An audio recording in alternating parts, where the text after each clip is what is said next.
welcome back to another month of Techy Tuesday. Last month, our big focus was on Facebook and how to use the Meta Business Suite through Facebook's end. So this month, we're going to change gears a little bit and start talking about Instagram. So a lot of people do use Facebook and Instagram hand in hand with their marketing since the two platforms actually connect to each other. We'll explore that a little bit more later on in the month.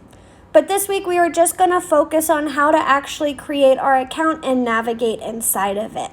So if you have not already, go to your app store and download Instagram and then create yourself an account. It's going to ask you to create a username and a password. If you haven't created this already, then try to keep it the same as any other social medias that you have. So if I open up to my Instagram, at the bottom right hand corner, I'm going to see my profile photo.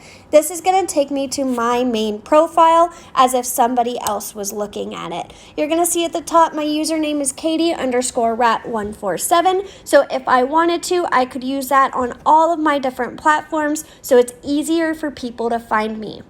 Once I've set that username and created my profile, it is going to ask me to create a bio. That's where you see the edit profile button. It'll let you put a biography into there.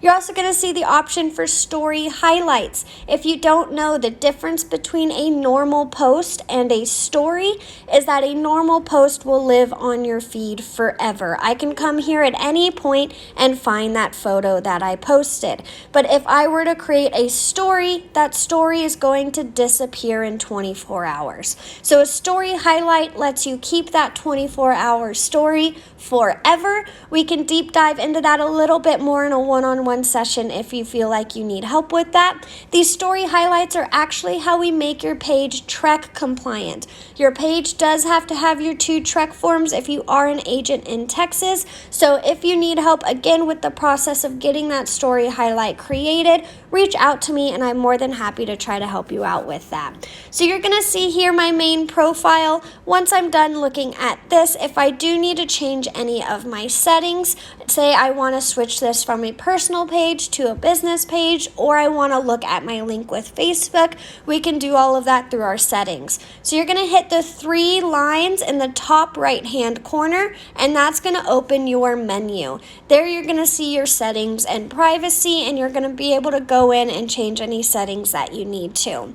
Down here is where you can go ahead and switch to a business page under account types and tools if you're wanting to do that.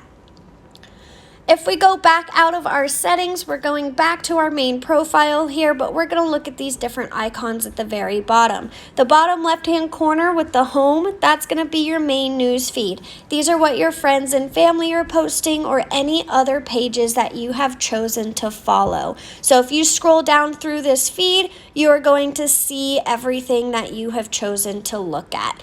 From there, at the very top, you're going to see these bubbles. Those are those 24-hour stories we were talking about. So if I wanted to see what someone posted, I would click on that bubble and it would open me up to their story. Now again, those stories only last 24 hours. So if I try to look at Eileen's story again tomorrow, it is going to be gone. I am not going to have access to it. But everything in this actual news feed that we're scrolling through lives there forever. Now we're going to see a heart at the top. That's going to show us our likes. So if people are liking or following our page, that's how we are going to be able to tell. And then we also have the little squiggly line in the right corner. That's going to be your direct messages. So if you're sending messages back and forth with somebody or sharing posts to them, that's where you can keep track of those conversations. So we're going to click on the magnifying glass at the bottom of the screen to take a look at our discovery page. So this is our discovery page. So it is going to be filled with pages I do not follow and people I do not follow already.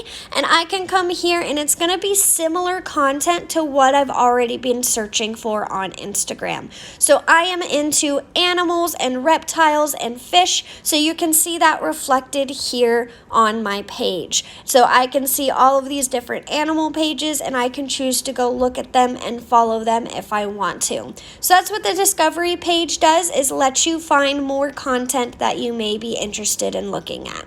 Then the middle button, this is how we're actually going to post things. If we click on that plus, it is going to give us our options of how we want to post. You'll see it here in the bottom right hand corner. It asks if I want to do a post, a story, a reel, or a live. So again, the stories are 24 hours.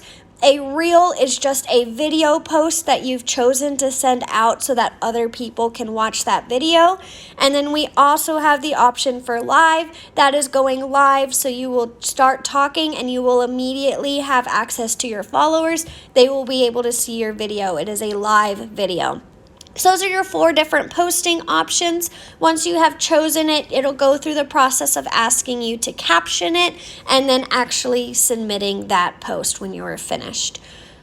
Then you will be able to go to your profile again in the bottom right hand and see that that post is up there on your page. Now the last one that we haven't talked about yet is the little video player. So right in between my profile and where I go to post, you're going to see that play button. These are your reels. So this lets you scroll through other people's reels. Again, it's just another way that people you do not follow have access to giving you their content. And you can maybe find more pages that you would like to follow. So this one here, they're go ahead and making a Halloween mask. And you can scroll through and it's prompting me next to his name there to go ahead and follow his page so that I get more of his content. So that's going to be the general overview of how to navigate Instagram, how to use it, and how to actually go in and create posts. Next week, we will dive a little bit deeper and get into more of the nitty-gritty. But if you guys have any questions, feel free and leave them in the comments. Thanks, and I'll see you next week.